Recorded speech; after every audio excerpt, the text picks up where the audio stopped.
Damn, what's that other one? The people that upload their own doggone music. I can't think of the damn app, whatever case is. But man, I was like, what the fuck? It's like everything on the website says royalty free. How? Like how? All right, I went live.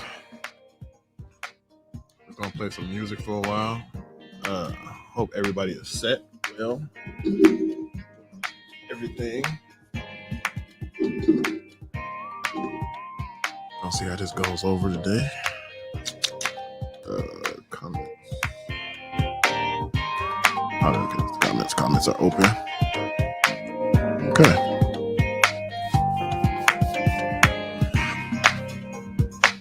Good thing and bad thing about going live stream. Freaking hands are always ashy. No matter what you do, you got to keep them hands off the camera.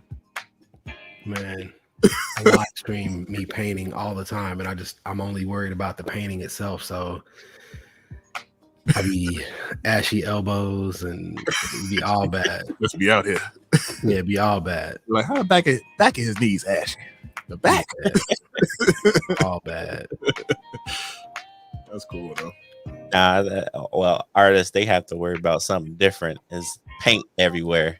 My wife, she painting and stuff, and I'm like, how did you get paint in the back of your neck or your elbow and stuff? Like it's in front of you. Yeah, no, we're a creative bunch. We'll figure out a way to get paint on us every way. Right. Hoping my kids are straight. Gotta use the Fire TV app to control their doggone TV. They didn't. They'll let you know if they're not. Kids, man. They're screaming. If it ain't broke, they gonna find a way to break it. Oh yeah. Yeah, that's very true. All right, cool. It's 8:09, so I am gonna start this 30-second countdown. And after that 30-second countdown, play an intro, and then we're gonna get into this inner talk. Mr. Jeremy. Where is okay, brand. All right, cool. 30-second countdown, starting now.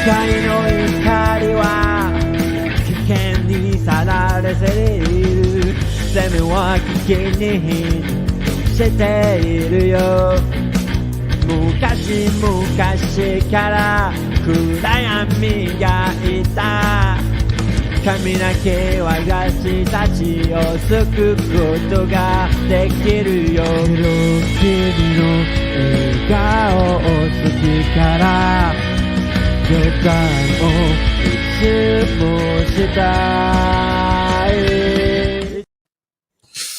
Together. Oh, let me turn that music off. Shit. Yeah. Welcome to another episode of Jay Dad's Podcast. My name is Clint. My name is Mal. And we back. And we back with a very special guest, Mr. Jeremy Biggers. Hey. I'm saying that right? Jamaican air horn. Bum, bum, bum, bum. Yeah. I don't want to be too loud in the mic. Yeah, we got Jeremy Biggers today, award-winning artist, very dope individual, found via TikTok, via IG. Hey. Very multi-talented man. Yeah, multi-talented. You do videography also, right? Yeah. Oh yeah, definitely. Yeah. I can tell it's a Canon on you right now. I can see it. I see the quality. But yeah, say what's up to the people, Jeremy. What up? And everything like that. We're gonna definitely get to that later again, but just let the people know where they can find you, and Yeah, so my name is Jeremy Biggers. I'm a painter primarily based out of Dallas, Texas, but also filmmaker and photographer. Went to school for graphic design, so I do a little bit of everything creatively, and yeah, I've been doing this for a long time. So yeah, Awesome. it's Awesome. it's been a wild ride. I did want to ask you. Hopefully, I'm not being rude because I don't want to make you seem like you're an old dude, but I also don't want to mess around with your age and say that Yeah, you're no, I'm old. young. No, I'm old. I'm old. Yeah, no, I'm old. I was just wondering how old you were. Yeah, I'm 40. Oh man, Oh, man. you don't look Yeah. 40 and black don't fucking crack. Love it. Yeah, I'm out here. I'm out here in these 40-year-old streets, waking up with a sore back after not doing anything. We ain't that far behind you. Sore hips, sore knees. Just wake up in the morning, say, where's that? Yeah. Crack. Be like, yeah, man, it's a real thing. It definitely, I listen to my parents, my uncles, all of them complain about stuff like that. Yeah. That letting out some sort of exclamation every time they sit down or stand up or stretch or whatever. I'm like, yo, I get that. That's a thing for real. Yeah, I've joined that club. Yeah. Yeah, for sure. All right. Question. Your love of art. Where did that come from? Like how did you start? Like that part of your upbringing? Did your mom or dad like get you started like real young, or like what's up with that? Yeah, so neither of my parents were creatives. They both, well, my mom more so than my dad, but my mom definitely saw creativity in me, and so she, not knowing anything about art, she tried her damnedest to get me in front of everything she could that she knew to get me in front of. So, back when I was a kid, back in my day, the only way that people thought you could make money being an artist was being either an animator for Disney or a graphic designer. And so I went to school for graphic design, and she basically was trying to put me, like I said, just in anything she could put me into to kind of funnel me towards animation studio stuff. And I grew up in the 90s, so Lion King and Little Mermaid and Aladdin and all that golden stuff was era, like, yeah. so that's definitely what she was basing that on. So she was just trying to push me in that direction. And so I went to an art high school here in Dallas, Booker T. Washington, that I never knew anything about, but she did her research pre-internet and found out about it and definitely made me go audition and talk to them and get into that school. So once I got into that school, then that kind of opened my eyes, because I grew up in the hood. I never made it off of my block prior to getting to high school, so I didn't know that there was a whole world out there. I didn't know that there was art and all that stuff. So like growing up in the hood, as I'm sure every hood in America can attest to, there's very few high caliber art pieces. You have like a lot of people that their uncle, their cousin, somebody they know that is an artist doing a mural on a building. That was the extent of me seeing art outside of movies or outside of comic books. Definitely. So once I got to Booker T, I was the only person growing up in the hood that I knew that could draw, and so I was like that guy in my previous schools before high school. And then when I got to high school and every single person was an artist, every single person, coming from the more affluent parts of Dallas, they had lessons since they were kids. They had like private tutors and private lessons. And so I thought I was hot shit until I got to school and then saw like, yo, these people are so much better than me. These people are so far ahead of where I am skill wise.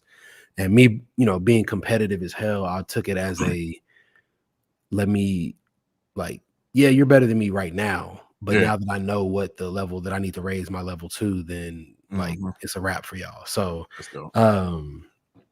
it definitely was a matter of me being hyper borderline unhealthily competitive, and getting myself to be on par with what they were already, the however many year head start they had on me. So like I said, I've always had a love for drawing, but it wasn't until I got to high school that I realized there was painting and design and other stuff different that I was textures interested and in. everything like that. Yeah. So were you like the go-to guy for like guys trying to get their girls and like get them like super creative drawings of roses and like butterflies? Oh yeah, that was and all me all day. Yeah, that was me all day. Back then it was if you could draw a cartoon character, again, the 90s was the golden era for a lot of stuff. So it was always, draw me Bart Simpson, draw me a Ninja Turtle, draw me like it was all the greatest hits of hitting those things that like Looney Tunes and all that stuff. Like that stuff. that was everybody hit me up for all those things. Like, yo, draw this on my letter. I gotta send to my girl. Was you charging though? Is the real question? Nah, I wasn't, because like I said, I wasn't. It didn't occur to me that I need to be making or that I could make money off of this. It was just something like I was like, I do this anyway, whether I'm getting paid or not. Yeah, I'm gonna doodle it anyway, so I might as well just give it out. Yeah, and so I look back on that and I'm like, bro, if I had the hustler spirit back then, I probably wouldn't have been an artist. I probably would have been way somewhere else, realizing how much more money I could make. Yeah. But thankfully, I guess I wasn't taking money back then, so that I could get where you fall in love with the craft and not fall in love with the money. Yeah, facts. As far as your art pieces, I know I've seen two that I want. I can't afford. I'm not asking for the homie discount. I'm not, but I really love the message behind the one. It's like the American flag, but it's like the KKK hoods, like red, white, and blue. I love that. I love that. But I love the other one though. Is the name I think is My Brother's Keeper. Oh yeah. Like they tying the do-rags behind each other, like each individual. Like does your art like? Does it mimic like what's being done? Because I don't know when you made that American flag piece or whatever case is. It probably was during the Trump regime or whatever case is. But like far as like, does it have moments of time that's just how you feeling that day, or like do you think of a whole collective of like art that you finna just do for like a whole? It depends. I do a lot of the work that I create is very thoughtful and very purposeful. And so there definitely are, series of works that follow a theme that has been thought out and planned. But then there's other things that happen just, because I think that piece that you're talking about, the American flag piece, I don't remember exactly what happened, but this was like early pandemic, that summer, when there was just all kinds of just civil unrest and things just going crazy. Right. And I'm sure it happened everywhere, but here in Dallas, like they were targeting protesters and like trying to, take them out, with rubber bullets to the face. And, a couple of people here lost their eyes, and it was crazy. And so, I just I say recently, but within the last, my daughter's 3 now. So recently had a baby. And whereas I used to be out in the streets and about that life and being out there and protesting with a newborn at the crib during a pandemic, I was like, it's just not really intelligent for me to be out there, but I still want to be part of the, have my voice heard and be part of it. So with that piece in particular, I knew it was going to ruffle some feathers. I knew it was going to piss some people off, but I was like, I don't care, bro. Like this is what needs to be, for that particular piece, especially. There were too many arguments being had of people not understanding that there's 2 different Americas and that there's 2 different viewpoints. And I mean, multiple different, but especially, in terms of how it applies to me personally. Yeah. There's a different experience for Black men and Black people in general, but especially Black men in America. And so the fact that there were so many people kind of pushing back against that belief, or even, acknowledging that there was a difference, was pissing me off to the point where I was like, all right, you're not going to understand it. Like, no matter how we articulate it, no matter how we present it, you're not going to understand it because you don't want to understand it. Because you have so much of your identity tied into America being an amazing place, that admitting that it's not, kind of affects you personally. And so I wanted to do, like, whether you agreed or not, whether you got on board with it or not, I definitely wanted to do something that was from our perspective, how we see, something that, same thing with like the like piggybacking on the whole like Colin Kaepernick stuff right around the same time as well. You see it as something that you should revere and that, you have pride in, whereas, other people, it might not be the same, it's a different experience. So that piece was definitely reactionary to the things that was going on. And the My Brother's Keeper piece was kind of reactionary, but not as sensational in a sense, because it was something that had kind of been like building and slow brewing of me being tired of not seeing Black people and Black men represented in a positive light in fine art and street art specifically. And I just wanted to like have some sort of positive imagery, because I'm just one person. I can't, undo however many years of being seen in media as a pimp, a drug dealer, a criminal. But I was like, I do have a little bit of a voice, and y'all gave me 120-foot wall. I'm going to make some 14-foot tall, Black men like adjusting each other's crowns, basically. Yeah, I love that piece. So that you can't ignore it, because it's just massive. And right around that same time when all that was going on, I made a concerted effort to, like I said, there's not in museums and galleries throughout the world, throughout history, there's very few examples and representations of us. And so I wanted to make a concerted effort to start adding to, creating imagery of us in those spaces, in those quote unquote prestigious spaces. And so in doing that, I made it a concerted effort to, take up space quite literally. So every time I'm, working on something like that, I'm trying to take up as much space as possible so that it's impossible to ignore. Yeah, being seen for sure. Speaking of that the one piece with the American flag, and I know you said you don't give a fuck, but are you like ever worried about like just any piece period probably getting some type of backlash, or like is that just your attitude? Like fuck it, like you can't adjust my feelings or adjust my art to make you feel comfortable type shit. Like yeah, no, for sure.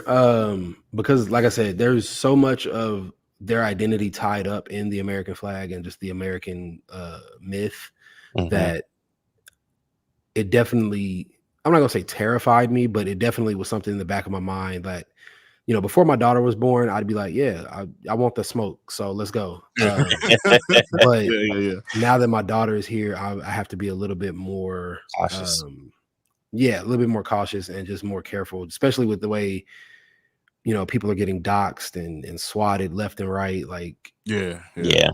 Like I said, if it was just me and my wife, if it was just me, then I'm like, all right, bet, let's go. But yeah, that's the thing. Like when you have kids, like you have a family and things like that, like you have to adjust. Because I'm the same exact way. Like a lot of shit that I do now is literally only for my family and kids. And that's literally about it. Like yeah, I'll be somewhere laid up, not doing shit, but I go to work every day.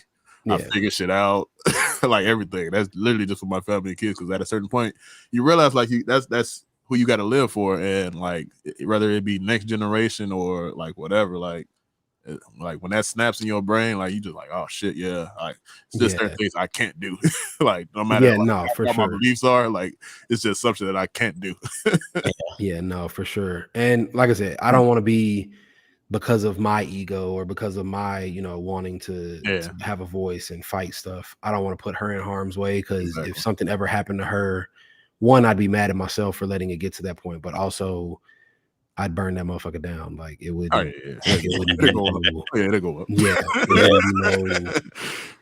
wouldn't be no being civil after that point. So I understand that. Like I said, I know that about myself, so I'm like being as cautious as possible, because me going to jail is also me out the equation. So that's very true. That is very true. Like I said, I have to be smart and be there, even if that means me holding my tongue and not letting shit go. Saying what I really want to say. Yeah, but do you feel like the times where you can't really say exactly what you want to say, you feel like you get that message across through your art instead of, because I know you mentioned that, before, the kid, your daughter and stuff, you'd be out in the street along with everybody else marching and protesting and whatever. And do you feel like that is enough being said in your art pieces to kind of, I guess, accentuate like what you would normally do? Yeah, I think so. I think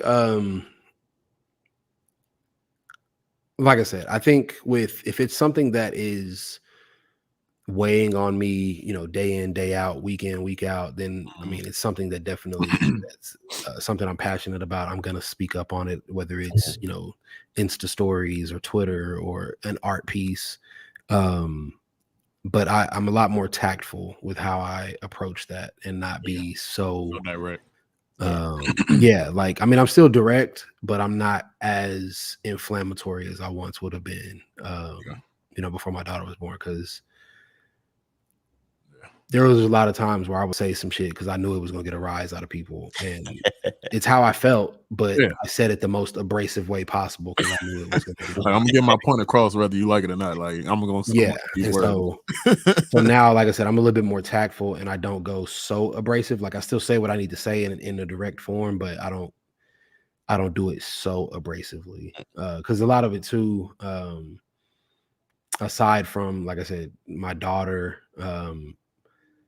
I still have to pay bills, and so me doing like some brand deals and shit now, I have to like I have to not I have to not make an easy Google of them being like, oh yeah, hell no, we're not going with this guy. Say this guy endorses this, endorses that. You gotta watch out for him. Which, even if that was the case, like, I always justify even that mentality with, if they go to my Twitter and they disagree or they're mad about anything I've said on Twitter, or pull up backlogs of Insta stories or whatever of some shit that I've said. Like I said, because I'm more calculated with what I say, I stand by whatever it is. So if they're mad about it, then it's not a brand I would want to work with anyway. Because that's right. We don't have this, like, we're not aligning. Yeah, we're not aligning. We don't have the same views, or you not understand where the fuck I'm coming from. So it is what it is, and I'm not mad at it, because I wouldn't want to work with somebody that our values don't align, because you'll say some wild shit, and hell no, I don't want to be attached to that. So for sure. I call this episode a non-fungible inner talk, and it's pretty much a play on NFTs. Yeah. Are you in that world of like having your art as an NFT and stuff like that? Like, do you believe in NFTs? Do you think NFTs are like diminishing the art? Like, do you? How do you? I know you do some like virtual art too. Yeah, I'm wondering how you feel about that too. So I think NFTs in their conception, I think conceptually they're amazing, and I think secondary market is, especially for artists, being able to make money every time your work sells is amazing. I love that aspect of it. I love people being able to get their work to masses and get their work to people that they wouldn't otherwise be able to do it. I also love the fact that a lot of NFTs are digital, in the digital space, created digitally, whether it's Procreate, whether it's Photoshop, whether it's Illustrator, whatever the case may be. I've never been a person that thought that, digital art wasn't art. I love the fact that those artists and the young, because it's an art form that is pretty young in terms of its inception, and so a lot of younger people have access to it, and so the high-end collectors, the blue chip art buyers and gallerists and whatnot, they don't see it really for the value that it actually is. So I do love the fact that younger people are kind of commoditizing like their own work, and it's not having to go through gatekeepers saying you can release it here and all that stuff. Like those things I love about NFTs, but the I was just talking to somebody the other day about like crypto guys and NFT guys are the new vegans. I like that. They I have like to that. let you know, like, no matter what the conversation is about, they have to bring it up in some form. Yeah. And I know it's just, they're excited, they're passionate about it. Mhm. But it comes off as super pushy, super preachy, and Yeah. I feel like the bubble might burst before things really take off. Just because there's a group of people that are just tired of hearing about it already, and it's still in its its growing early stage. Yeah. But there's people that are just so anti NFT just because they're sick of hearing people talk about it, that it may end up killing it, because like I said, people are passionate, people are excited about it, this new frontier, and I get it. Like, I get it. But it's like the equivalent of also the people that are the most excited about NFT, that are telling everybody to get on board with crypto and NFT and all the other stuff, are also just like the people that have told you about this, this band, their favorite band has been slept on. Forever. Yeah, they're telling you like, yo, you got to get on this, like, you got to listen to this, you got to check this out. And then when everybody gets on board, I've been then on they're that. mad I've been because like, y'all wouldn't hear from the jump. And so so it's that same thing where it's like there's a lot of gatekeepy shit in NFT space and crypto space where they make it purposefully, no pun intended, cryptic, in order to get, even to transfer money from, getting a piece of it. Yeah. like to figure out the inner workings and the nuance and stuff, like to get actual money into a crypto wallet, to even know that you need a crypto wallet to then go and buy Ethereum or Bitcoin or Dogecoin, whatever it is. The processes to get there is so convoluted, and then gas prices fluctuating based on time of day and market and all this other shit. I feel like today I'm hurt. Yeah, a lot of people use it. A lot of people use it as like a status symbol of, if I tell you about this, again, they wrap their value and their identity in it so much that if everyone is on board with it.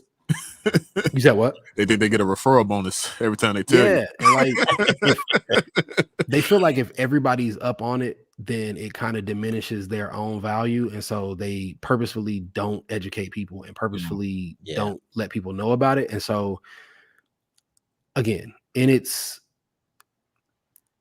concept, I think it's amazing. I don't think where it is right now it's ready for the masses to do and public consumption, because I always look at my wife's stepmom, who's just a midtown, like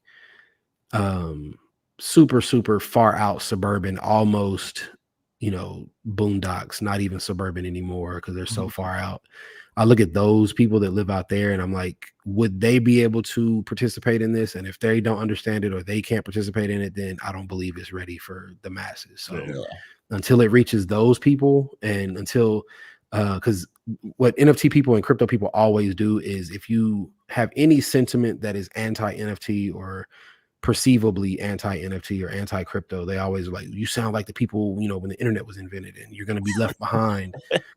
And I'm like, that would be the case if there was NFT and crypto in, huge barrels and bins at the entrance of every Walmart, the way AOL discs used to be.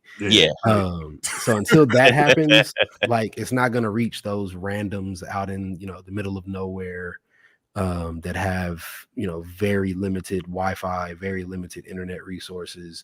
Same thing with like the most hood dude you can think of. Like, if they don't have access to it and they can't get to it readily, then it's not going to pick up the way everybody thinks. It's not going to pick up the way the internet did. So until that happens, it's not ready. If they start buying weed with Bitcoins, boy, that's going to be something wild. Yeah. Yeah. Give me a 3.5 for a Bitcoin. We might be getting there. So I mean, I think it will. I think in our lifetime it will. But I just think in its current form, it's not ready. Yeah, it's a lot of untested waters for a majority of that stuff, and not to mention all the like you know, there's good side of it and there's bad sides of it too, because a lot of people are doing these pump and dumps, especially all these like billionaire people or celebrity people, like just like drawing like doodle bobs and then just calling it like something and just dumping all this money in, telling their fans, and then they go dump their money in it and then they pull out and then like it's just a whole mess and whole like them monkey NFTs took over for some reason. Yeah, for some reason.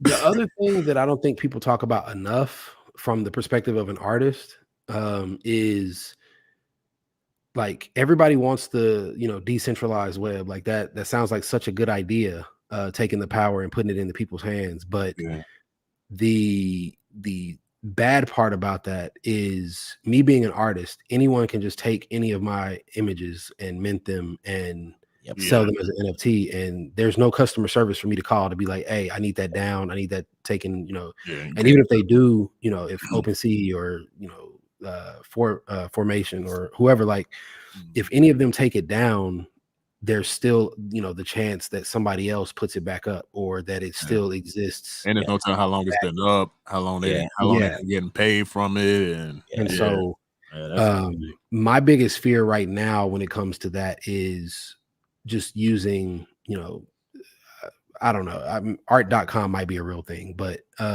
just say art.com or art.nft account creates one where they create algorithms, create bots to go to every single Instagram art page and just strip all the images from every artist on Instagram, every artist on DeviantArt, every artist on Pinterest, every art, like everywhere where their art lives in JPEG form. YouTube a whole idea.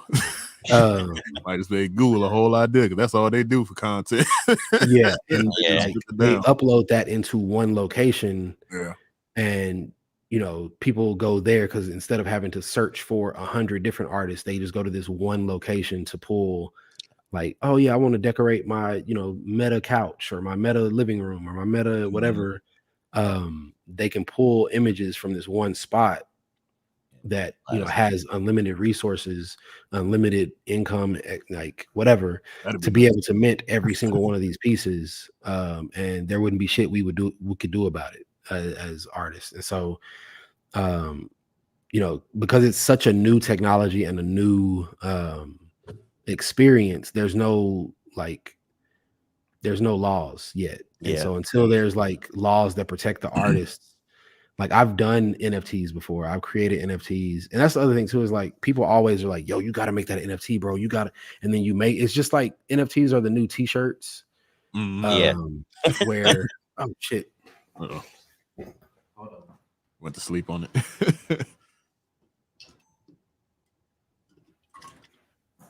It has like a 20-minute cap, my bad. It's all good. Or maybe 30-minute, but NFTs are like the new t-shirts, and so everybody is like, yo, bro, you got to put that on a t-shirt, and then you spend the money to put it on a t-shirt, and then that shit sits in your store. So like I said, everybody wants you to make an NFT, and then you make the NFT and it sits there. Because I mean I made it, one of the NFTs that people kept asking me about, I made last April, and that shit is still hadn't had a single bid on it, hasn't had any, you know, whatever. So I'm just like I said, until random Joe Blow everyday people can participate, then I don't think it's something that I'm gonna do, or until, you know, laws protect the artists. That'd definitely be nice, because the only thing that you all can really do is like low key like do like a copyright type thing, but shit, you got to go through steps just to damn near probably get through that, right? And like, even if I have the image, like, because there's like a quote unquote poor man's copyright. So if I publish it online, I can prove, you know, with metadata to show like I published this on this date, whatever. But you still have to have the capital to, you know, hire a lawyer that's gonna go through all that shit. Go through all that shit. And so, but if they mint it before I get a chance to mint it, or even if I was going to mint it at all, they would arguably have just as much right now under the current law, would have just as much like, you know, argument that I minted this is mine. I can prove that, you know, I own the JPEG, whatever. So it's just super ugly, super messy, super sticky right now. That, like I said, it terrifies me And so until we're at a point where it protects the artists, it doesn't make sense for me to do it, because otherwise I'm having to like mint every single piece that I create. And I'm like, bro, I make shit 4, 5, 6 paintings a week sometimes. And so I'm like, bro, I'm not about to mint every one of these bitches just so I can, protect myself. Yeah. So okay. As far as art, do you have like a favorite artist or somebody that you like look up to, or like is everything just off the rip of your own, just like fucking I'm gonna pick up a bucket or pick up a paintbrush and just say I'm gonna go to town today?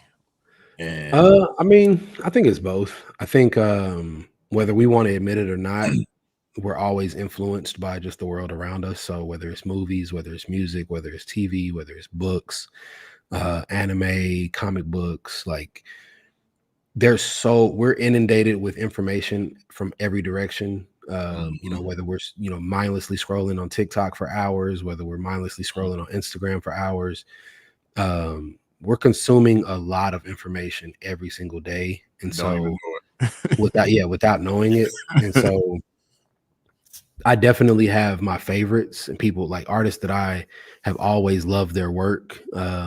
Most notably, probably Barkley Hendricks and Kehinde Wiley on the painting side of things.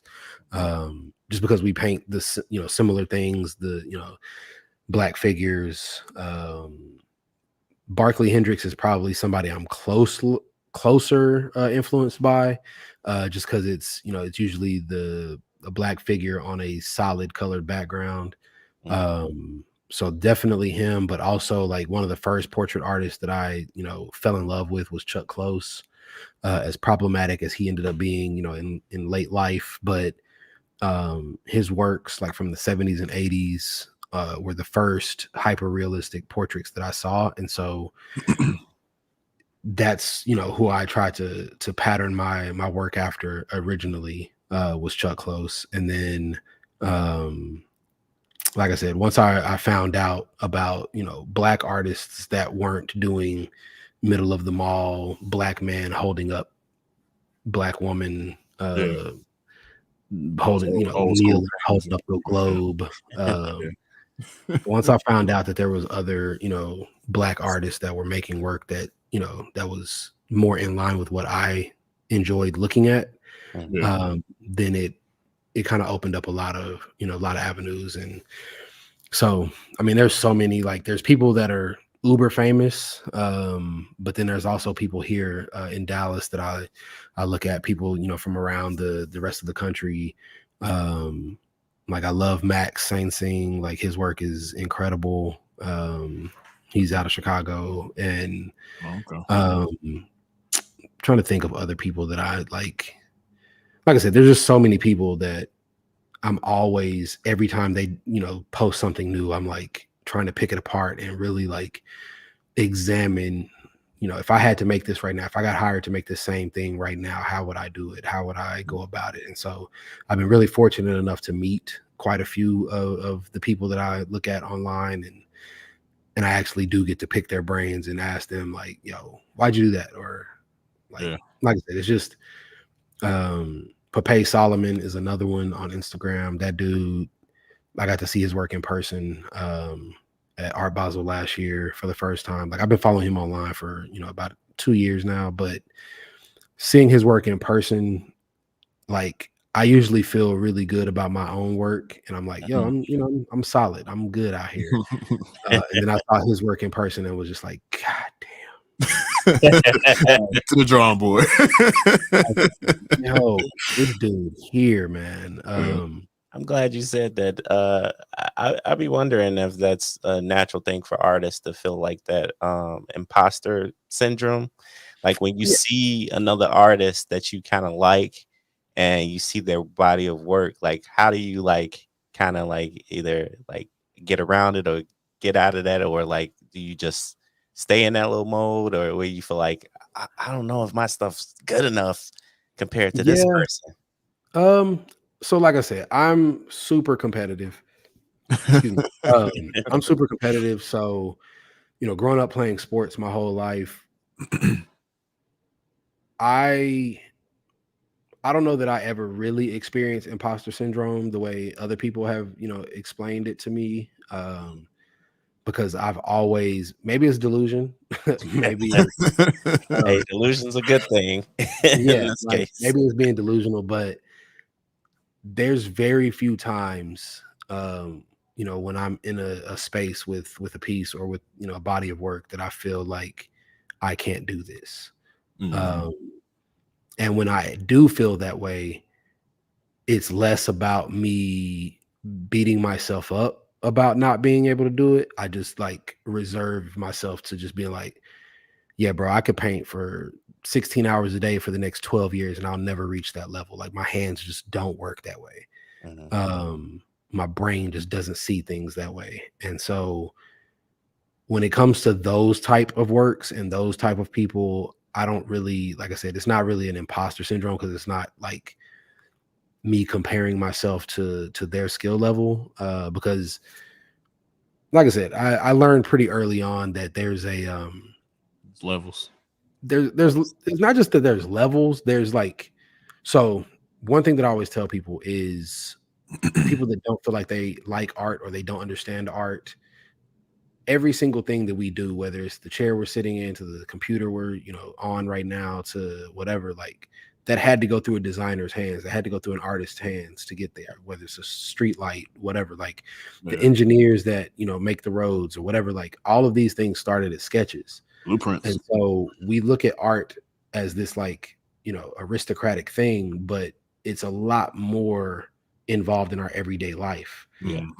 And so when it comes to like good design, you don't recognize it, you don't see it, you don't notice it, but you do notice it when it's like bad design, when stuff is broken, when stuff doesn't feel good in your hands, when it's not comfortable to sit in or whatever. So what I tell people all the time is like, you can be a sports fan and not be a fan of every single sport. And so when it comes to like skill level, you could be you could say, yeah, I'm a huge sports fan, but you're only really a basketball and football fan. Because if somebody tried to sit you down and made you watch curling or inline skating or like whatever, like you might not want to sit through that. Badminton or whatever, like you might be like, no, bro, I don't want to do that. And so what I had to realize was like, even though like even football and basketball, for example, like even though they're both, sports, they both have the word ball in them.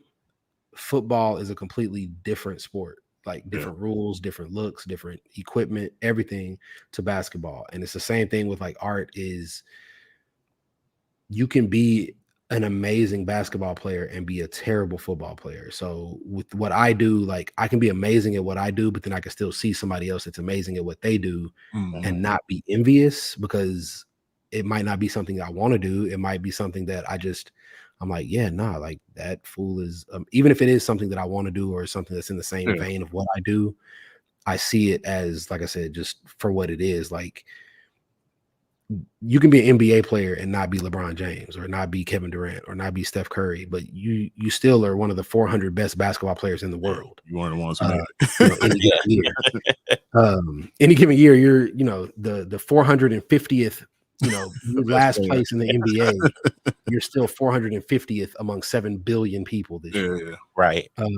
So like, there's videos online. Like if anybody wants to go look at those, like Brian Scalabrine cooking fools on the court because they're talking shit, and he's just like, all right, bro, if you didn't play in the NBA, you cannot beat me in basketball. And we look back and we see Brian Scalabrine and be like, that fool's not an athlete. Like, no way he's beating the most athletic, open gym dude. And he has multiple videos of him cooking fools. Watching them. So yeah, like I said, I think just being in the room and being in that conversation is cool. But like I said, I'm a realist, and when somebody is that much better than me where I don't even see a avenue of how I would even get there, like I'm not a hater. I'm just like, yo, that fool is cold and a bitch. Like that fool is nice. Like he's nice. And so again, that's why I like to look at like process videos and really get in there and look and see how they did something, because there might be something in their technique, something in a way that they approach it or they attack it that I haven't thought of, or that I don't utilize, or that I've tried, but I didn't have enough information or enough, life experience to really execute it that way. And so I'm always like going back and trying to keep honing my skills and not just rest on my laurels and be like, yo, I've done this, so I'm good. So I'm always like, more than anything else, like I'm being competitive with myself and trying to. One of my secret weapons, I don't really like to tell people a lot, but I always, at the end of the day, when I'm like being, I don't know, in my growth mode or trying to learn stuff, I imagine if me today and me yesterday were going up for the same job, how would I use something that I learned today to beat myself from yesterday out for the job? Oh, I like that. I like that. I like that. That's how I kind of approach everything, is just get better every day, and then just, stack those days up until, you have something to show for it. Okay. Do you have like would you ever, I'm not sure on how far your artwork goes, but like, would you collab with like another artist, or like have you collabed with another artist, like probably either on the same piece or like on the same type of collection or something like that? Yeah. I've done many collabs. I haven't done many recently of us working on the same piece. My wife and I, like, my wife is an artist as well, so we've worked on pieces together recently. But as far as other people working on pieces, like one of my best friends here in Dallas, we go paint. Like, just there's like a free wall here in Dallas that's like near my studio that, we'll get up early before it gets too hot during the summer and just go out and paint every day or every weekend. And so he and I will just work on, the same wall and do like some tandem stuff together. But as far as like studio stuff where we're working on the same canvas, I haven't done that recently. But yeah, I'm definitely not opposed to it. A lot of the more collaborative stuff that I've been doing lately has been like me doing stuff for like brand deals and corporate stuff. So yeah, no, I'm definitely not opposed to it. Okay. So it's safe to say that you still learn, like you were saying, like you learn like on an everyday still up to this moment. Is there something, I guess something like, what's the most important thing that you learned from a past, probably like a past artwork or something like that, that you wish like you had a redo to make it a little bit better? Or like, do you revisit your old work or something like that?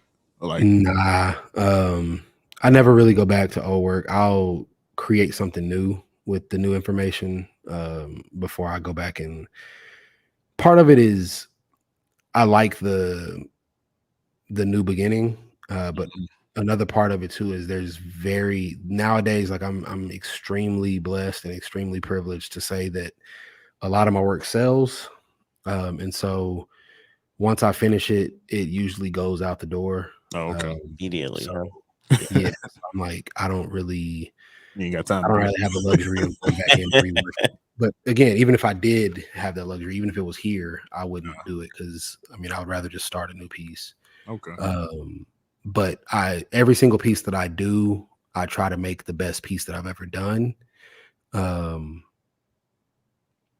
Sometimes I succeed at that, sometimes I don't. But the goal going into every single piece is for me to outdo the last piece and just keep building on that. So it's always me trying to, like I said, use something that I've learned, some new technique, something that, I'm busy enough now that I have to be a lot more diplomatic about how I approach certain things and be a lot more efficient with how I am working on stuff. So I'll definitely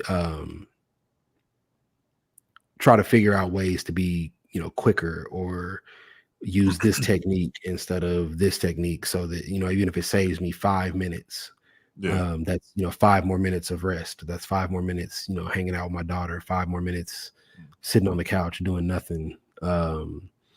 So, you stack up enough of those 5 more minutes throughout the course of a day, then Enough time. yeah, time where you get time to work on other projects or whatever. And it took me a lot of years because we grew up in this internet culture of you can sleep when you're dead, you grind, rise and grind, that it took me way too long in my career to realize like resting is just as productive as it's way doing shit. Peace of mind. I always say peace of mind is the best thing that a person can have. Yeah. Word. And so I'm like I said, I'm a lot more particular about attaching myself to certain projects and attaching myself to certain things because you've seen it in every 90s movie of the dad showing up to the recital after it's already over, Yeah. And the kid looking like he's not here again, and the dad in all those movies, the dad was always looked at as like, man, you just can't get right. But now that I am a dad, I understand you're trying to provide for your family, you're trying to do things that set you up financially, and still trying to make when at the end of the day all your family wants, your wife, your kid, whatever, all they want is just you there.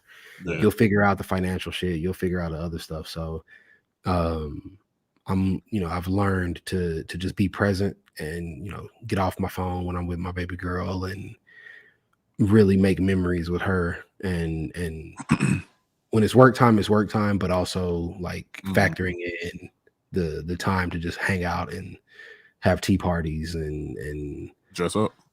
Yeah, all the things. I'm there. Like all the things. And so like I said, just making time for those things, and because that's at the end of the day, that's what they're going to remember. They're not going to remember this deadline or this project that you worked on that took them away from this. All they're going to remember is my daddy was there for me. They're not gonna remember every night time to sleep or 60-hour work week. They ain't gonna remember that. I remember the time you spent singing with them their favorite movie or something. Exactly. Okay, so far as pricing on your I guess on your art, how do you go about that? Like, do you go about far as, because like, do you just guess like, man, no, that might be like $2,400? Like, I feel like as much passion and much work is like, do you go off like hourly of like how long it take you to like manifest your vision on paper or on materials canvas, or like what do you like? How do you base that? What's your whole process on that? So this is a very, like, a lot of people are super cryptic when it comes to like how they price things, and because no one gives anyone like definitive answers about how they should be pricing things. And so I try to be as transparent as possible when it comes to those types of things. I used to charge hourly, but then I saw Chris Doe, which is a graphic designer that's like really popping on like social media and YouTube and shit. He's like the graphic design Gary V, basically. He made it a point, like in one of his videos, to talk about, are you valuing the time or are you valuing the skill level and the work that you're receiving? And so, if you tell somebody that you're charging by the hour, but it only takes you 5 hours, they're going to only want to pay you for 5 hours. Right. But if it turns around and takes me 90 hours, they're not going to bump up, what the charge or what they're paying you because it took you 90 hours. And so in that regard, I stopped charging by the hour and made it more of a definitive price, something that can be replicated, something that I can stand in and not have to worry about, the last person I quoted this, but if they find out that I quoted this person this price, then it's bad for business type situation. And so I came up with a metric, which I would suggest everyone that's in the creative space do. I came up with a metric that whether it's a mural, whether it's a canvas piece like in studio, I have a price per foot, and whether it's or per inch when it's a canvas piece. No matter whether it's solid color, no matter whether it's empty canvas, whatever, if the canvas itself is a certain square inch, I charge a certain amount per square inch. Okay. And same thing with a mural or an outside piece or a larger piece. I charge by square foot. That way, whether you're getting a 10-foot by 10-foot mural or a 100-foot by 200-foot mural, Whatever. Yeah. I'm charging you the same rate. And because of that, because I'm consistent in that, I can tell you a price and not have to blink about it or not have to be like, well, is that too expensive? Is that too? I can justify why I'm charging that. And then even if I never justify it to the client, I can justify it in my own head. Price is the price. Yeah, price is the price. By doing that, it, like I said, it can let you talk about price, because pricing is a difficult thing to talk about. Talking about money to people is difficult. And so if you can have a little bit of confidence in knowing that this is what the price is, whether you're a millionaire or whether you're a a person, like a family person or whatever, like no matter who you are, I'm gonna charge that same rate. Like, I'm not one of those people that I'm like, oh, who is it for? Oh yeah, he's an NFL player, so I'm gonna charge him this versus. And I definitely will look out for people and meet them where they are and do payment plans and stuff like that. But I've learned through very, very difficult lessons that every single time I've tried to hook people up and give them the player price and do stuff, it's become way more work and way more headache and way more like I said, it just wasn't worth the time and energy involved. You don't want to be a bill collector. Yeah, exactly. People are, I'll just come pick it up from you, and then having to coordinate schedules and meet up with them to come get it and do all. I'm just like, bro, just let me. This is what I charge, and let me mail it. Like, I'm not about to be sitting here and you holding my day hostage because you're not here at the time you said you were going to be here. And I got too much other stuff. Again, goes back to like, I meticulously plan my day, probably over plan my day. So, any 3-4 minutes wasted, I'm like, bro, I could have been doing something else. I didn't need to be here, waiting. And, if it gets into 30, 40, 50 minutes of waiting, I'm just like, bro. Yeah. Fuck you. Yeah.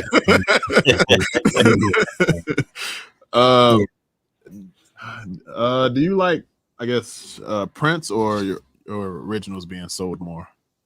Like which is better, I guess, in your case? I don't have a preference. I try to get my art in the hands of people that want my art. And so I'm at the point now where my original works are not affordable. Large scale original works, I should say, aren't really affordable for most people. And so I want to always have work at a price point that like a regular Joe Blow everyday person that has a 9-to-5 can afford. Because like I said, I'm a firm believer that art belongs to the people and not just the people that can afford it. And so I try at least once, twice a year to do something that's like a more affordable, more accessible price point. And so whether that's prints, whether that's t-shirts, whether that's small original works, I just did an open studio last week where I took some spray cans, like old spray cans from some murals that I had finished, and instead of throwing those cans away that were empty, painted them and painted originals on those, so that you were getting a piece of a mural that I had worked on, but also getting an original piece. And like the higher end collectors of mine were like, hey, you need to be charging $300, $400, $500 for those. And I was charging $125. And so I was just like, you're not gonna be able to get my originals for that low ever again. So being able to make it like I said, I'm gonna try to at least do it once or twice a year. Just new batch of those or something similar that is in that same price point. So no matter how how expensive my other works get, I still want to have something. And maybe it gets to a point where I just efficiency wise won't be able to do originals, like 100% originals. Maybe it's hand embellished prints or just something. But I always want to do something that is the people that want it will be able to get it. Okay. So this is pretty much my last question. I don't know if Malcolm has something else. So, far as legacy, the reason I think that I do YouTube so much and like as frequent as we do it now is because like whenever I do pass along, Lord willing, no time soon, knock on wood, air wood, whatever. Like far as your legacy, like do you want your art to be just go far and wide and like far as like your kid, you have one kid or two kids? Just one. Just one. Okay, so it's like far as your kid, like do you want them to be like passed down like from generation to generation? Like how do you feel about just that far as like legacy of just like Jeremy? Yeah, that's a really huge concept and running theme in my work is legacy. And it started before my daughter was born, of me wanting to leave behind something and tell some stories and have that be part of my story. But it amplified once my daughter was born. And so a lot of the works that I create, especially street art pieces, I have her, at the center of those pieces when it comes to murals and stuff like that, because one, I want it to be a time capsule of, where she is. And basically I can point to any of those murals and see like, that's when she was 1 year old. That's when she was 2 years old. That's when she was 3. That's dope. Like I said, just like a time capsule, but also, when I'm not around anymore, if those murals are still here, 15, 20, 30, 50 years from now, God forbid, if I'm not around, then she'll still be able to, I'm basically leaving like little love letters all over, the world for her to find and to be able to see, my daddy did that. And so that legacy is definitely something that's huge in everything that I do, because my mom passed away when she was 44. My dad passed away when he was 59, 58, 57, somewhere in there. Yeah. So, me being 40, like that mortality is definitely something that is always in the back of my mind. And so I want to do as much as I can while I can, especially like with the murals and street art stuff, because I'm not trying to be climbing scaffolds and getting into lifts and shit at 50. So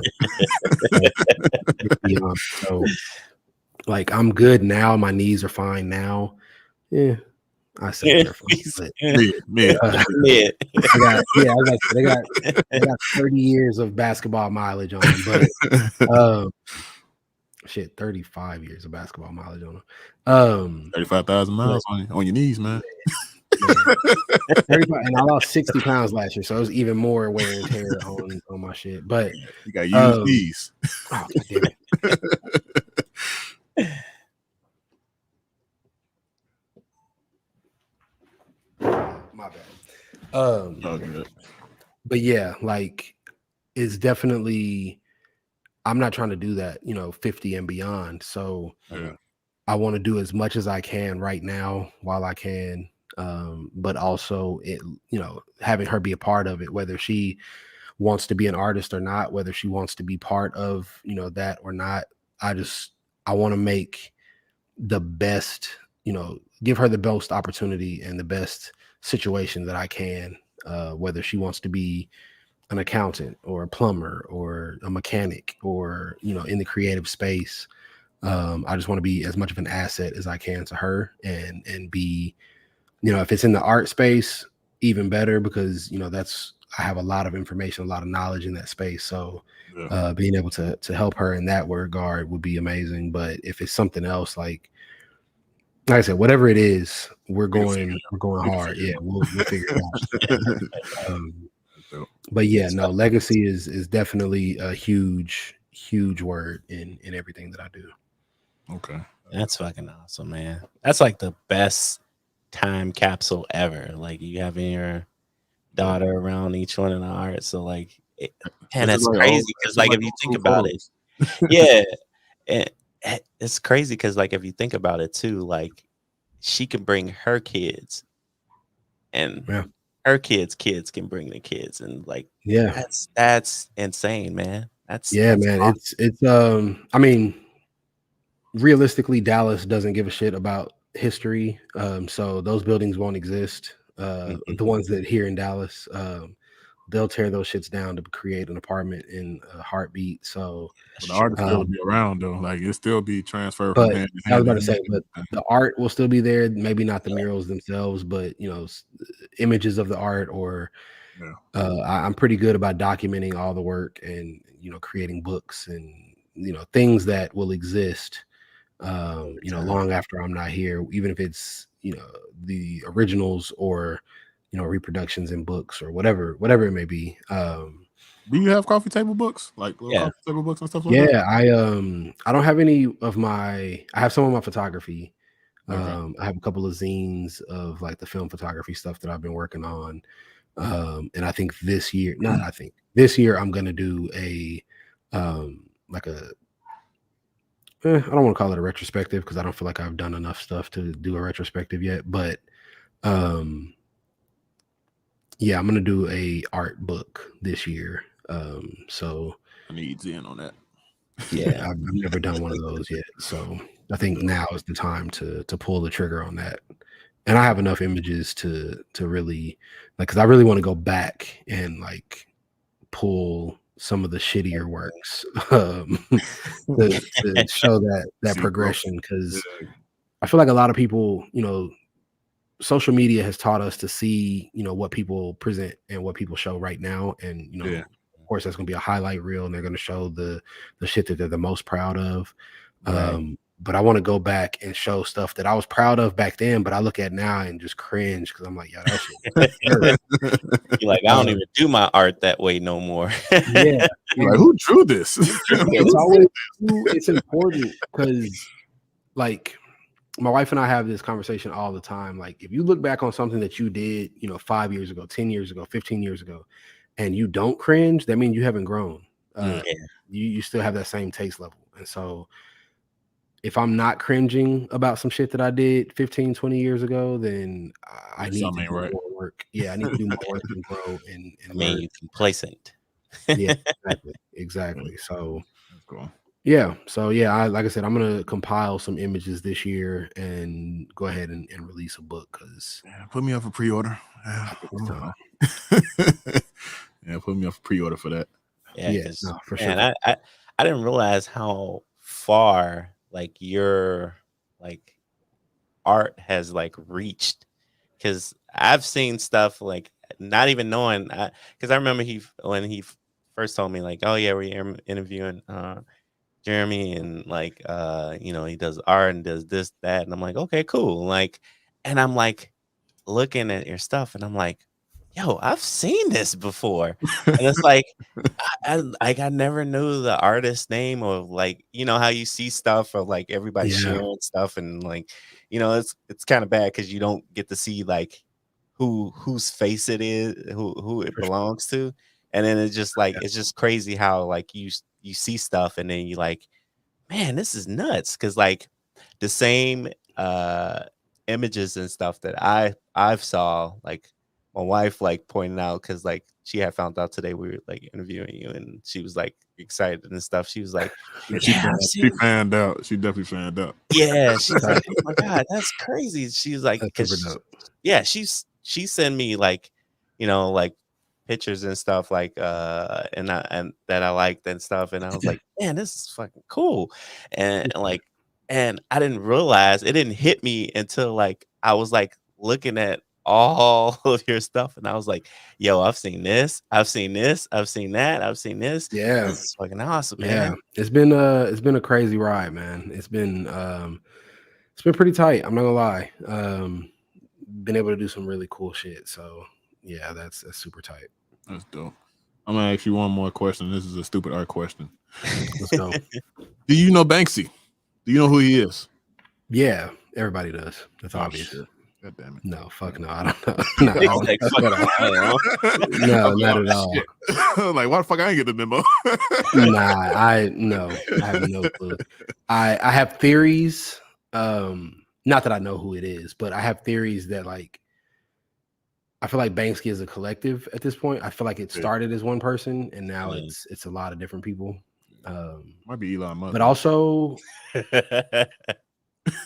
Yeah. Also, I mean, that might just be me hating and being like, "There's no way one person is this goddamn brilliant." Yeah. It's like, But it yeah. has to be a collective. Yeah. Yeah. This So motherfucker keep coming back from the future like he fucking Simpsons around this motherfucker. I feel like if it was a lot of people, there's no way that many people keep that a secret. So I go back to it has to only be one person. Yeah. Very true, But too. then also, like, there's no way, bro. There's no way. Like, the fool is everywhere. The fool is everywhere at once. Oh man. Time Yeah. traveling painter. Yeah, that's what I'm saying. Shit. Got the fucking time stone or something. Yeah, that would be crazy. Yeah, that would be crazy. I guess we're gonna give it to like I give it to what the hell is my probably like 9:25 maybe. Play some tunes. A couple people want to ask some questions. I'm pretty sure Jasmine is still in the chat somewhere watching live stream. Hey, So I'm pretty sure it's something that she would like to ask. bum, bum, bum, bum. But yeah, man. I just want to thank Jeremy for coming through because this is dope. Like I say, every time we interview somebody, I see somebody doing some dope shit, and Jeremy's been doing dope shit. We just haven't had a person to tag in the pictures when we do see them, and like Hey, when we find out who it is, like, hey, you. yeah, the internet is Let's it's get an you here. amazing place, but it also is terrible about sharing. Yeah. Yes. Crediting people for stuff. Oh yeah. So I get it. So I appreciate y'all for having me because I always jokingly tell my wife, I was like, man, I don't feel like I do enough podcasts. I don't feel like I get invited on podcasts enough. You never thought about Well, there doing you your go. own podcast? Oh yeah, no, I started my own podcast. It was terrible. So I got all the Ours equipment. ain't That's that why good either. Don't get it twisted. Ours ain't that good either. I mean, but y'all have it. Yeah, it's consistent. Like I bought all the equipment. I got the mixer and the interface, and like I really did it up because I was like, yo, this is about to be the thing, bro. I'm about to be on. And this is like, I don't know, like probably a year before the pandemic started. And so I was like, yo, I got the shit. Like, let's go. Let's do this thing. And then I did the first couple of interviews and realized I like talking on podcasts. I don't like interviewing people. Okay. Understand. Yeah. So I was like, meh. Yeah. Like, I was like, I just ask the question and, engage once they answer, but then it's mostly just like facilitate them talking and less about me, like more conversational. And so, if it was like two people on the podcast, then it probably would have been a little bit more conversational, but it was just me. Back and forth, yeah.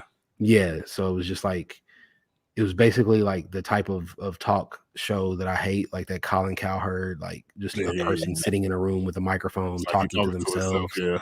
And I was like, yeah, no. Like, I feel kind of weird. Like, I talk to myself all the time, but if I'm doing it like right now and everybody can see me talking to myself, it don't feel right. Yeah. Or like the whole, like, I make a point and then I pause for dramatic emphasis, like as if I'm waiting for somebody to respond. Like, it just looks so pretentious, bro. I'm just like, nah, I'm good. I can't even do that. I ain't even that type of guy. Yeah. It's like, nah, bro. I can riff and talk to people all day, but me being in a room by myself talking and just that shit was not for me. Understood. I don't know if you can see the comments, Jeremy, but Jasmine did ask 2 questions. She said, "What's your favorite art medium?" And also, how did you hone your style? My favorite art medium is so I love oil paint, but I also hate oil paint. And I love acrylic, but I also hate acrylic. Is it because of the prices, like gas? Nah. So like texture. Oil is like super buttery and it's like a joy to work with when it's working well. But if you make a mistake, you have to live with that mistake for 5 to 7 days before you can fix that mistake. Okay. And so if you're in the studio looking at a mistake that you made, you just have to look at that shit and have it look at you for 7 days. Keep walking past that shit. Gotta keep walking past that shit. Like, I'm gonna fucking get this. Yeah, you don't understand the need to punch a fucking canvas every time you walk by it because you made some stupid ass, like you were rushing mistake. And then acrylic, for the first 18 years of my career, I painted solely with acrylic. And recently, like within the last 3 years, I started painting with oils. And so I've gotten to a point now where I used to be really good with acrylic, where you couldn't tell if it was oil or acrylic. But now that I've been painting with oils like for the last 3 years, trying to go back to acrylic, I'm terrible at it. And so it's annoying. But like I said, if I had to pick one right now, I would probably say I have the most experience with acrylic. But once I put in more years with oils, I'll probably never paint with acrylic again. But also the reason I've been painting with acrylic here recently is because people keep hitting me with these impossible ass deadlines, and the way I work, like the style in which I work, the piece has to be completely dry so that I can add dots or the other little embellishments. So okay. Usually when I have like impossible deadlines, I know I can knock out a piece in a day with acrylic versus with oils. Like I said, I got to wait a week or a week and a half sometimes for stuff to completely dry so that I can seal it and put dots on it and do all that stuff. So yeah. And then as far as like landing on a style or how I honed my style, I just did a lot of work. There's no secret formula, at least none that I found. It's just a matter of doing the work, and you'll like the more work you do and the more you like lay it out, whether that's on Instagram, whether that's on a website, whether that's physically lay it out in the space, wherever you live, and look at it and just start like auditing your own work and figuring out like what recurring themes you keep seeing, you keep doing, colors you keep using, marks you keep making, and then either choosing to deviate from that or choosing to lean in and do more of that. I think is what, develops a style. Okay. Is there any medium you won't touch? Like resin? Yeah, I fucking hate resin. I hate resin. I hate it because people are really good at it. There's some people that are really, really good at it. I've tried it a couple of times, and I can't figure out. Like, maybe if I had somebody that is very, well versed in doing it, that can, show me the ropes and teach me what I'm doing wrong, then maybe I'll enjoy it more. But me doing it on my own, just looking at YouTube and doing stuff the way they're doing it, and me being a perfectionist, like there's little areas that are bubbling here or divoting here. Fucking with that same corner for like 2 hours, like, bro, this shit ain't getting flat. Shit ain't getting flat. The last resin, I tried to cover a piece with resin, and the last piece that I did, I probably spent $400 just in resin on that piece. Yeah. And I was like, yo, never again, bro. Fuck this. That stuff is expensive, man. Yeah. But as far as like materials that I won't use, I'm not a sculptor. So I'm not gonna like, I'd rather pay somebody to do like sculptures or clay. Like if I have an idea that would be best fit in, I just did when like back in November, I released some sculpts of painting that I did, and I'm not a sculptor, but I knew I wanted to release those for the people, and so I hired somebody that can sculpt and let them do it, and then boxed them shits up and sent them out to people because I was like, yeah, I'm not. He's like, nah, I ain't trying to experiment on this. It's not even like that I don't want to experiment. I just again, going back to like the culture that we live in right now, like everybody prides themselves on being able to do everything. Like, yo, I wrote this song, I made the beat, I shot the video, I did. It's like, just because you can doesn't mean you should. Yeah. And so I'd much rather spread the wealth and pay people to do the things that they're good at than me be mediocre at doing some shit just to say I did it. Yeah, sometimes you don't need to be that one man band, man. Yeah. And I'm like, shit, I'm still learning that because yeah, in the video space, like I'm still shooting everything, editing everything, like Yeah. doing all that myself. And so being able to kind of facilitate and delegate some stuff is definitely something that is something I'm learning still. Because I'm like, bro, I don't have time to be doing everything myself. Yeah, that's definitely understood. Yeah, that's definitely understood. Okay. So it's 9:26. We're gonna end the pod here. I Want to thank Jeremy again for stopping by, being one of the best guests. I never put this on the soundboard every time we have a guest, but you know, I'm ghetto and I forget shit, so you know, and clap.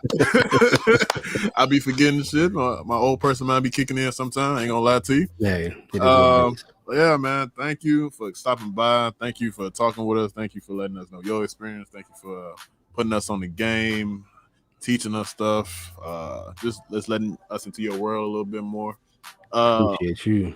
Also, shout your socials out right fast. Let me cut this music off. Yeah, no, for sure. So I'm Stem and Thorn everywhere. STEMANDTHORN. Literally any social media platform, TikTok, Instagram, Pinterest. Because for some reason I have an account on Pinterest. Yeah, like Twitter, everywhere. And if you find me anywhere, you'll find me everywhere under that same name. I don't have like we just said, I don't have a squad. It's me. So if you find me anywhere, it's me. It's you.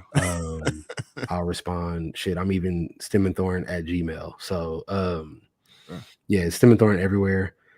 And yeah, I even have a YouTube.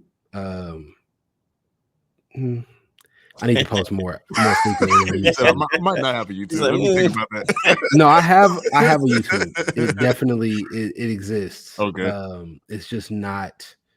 It's most. I have yet to make the video that I want to make on YouTube. Okay. I haven't figured out my YouTube voice yet. Like I've gotten close. Yeah. But I don't think I've figured it out yet. So my YouTube, for whatever reason, ends up being a lot more serious than I am in real life. And so I go back and rewatch it and I'm like, bro, that's not me. That's me. I don't know. It's difficult to articulate, but practice. That's all. It just takes practice. Yeah, YouTube is for whatever reason, YouTube kicks my ass. Every time I make a YouTube video, it ends up being like bro, I'm not happy with this. That was a joke. How I didn't get my own joke? It was right there. Yeah, I'm like, come on, you lobbed it up to yourself and then didn't go get it. But yeah, like I said, I have a YouTube. It exists. Gotcha. I just haven't made the video that I want to make yet. Facts. Okay, facts. It's cool. But yeah, man. Thank you again. Appreciate y'all. Dead Dads Podcast. We will be back Saturday. We actually have another guest on Saturday, actually. Hey. But we will be back on Saturday. Make sure to follow, hit the subscribe button, all that stuff. Make sure to go follow all the socials, Dread Dads Podcast, separate Twitter, 2 Dads with Dreads. My name is Clint. My name is Mal. And we out this bitch. Make sure to subscribe, follow, all that, blase. And we will holler at y'all on Saturday. Saturday, we will be hollering at y'all because we got another guest coming through. And I hope y'all enjoyed the podcast. Hope you all enjoyed Jeremy Biggers. And yeah, support.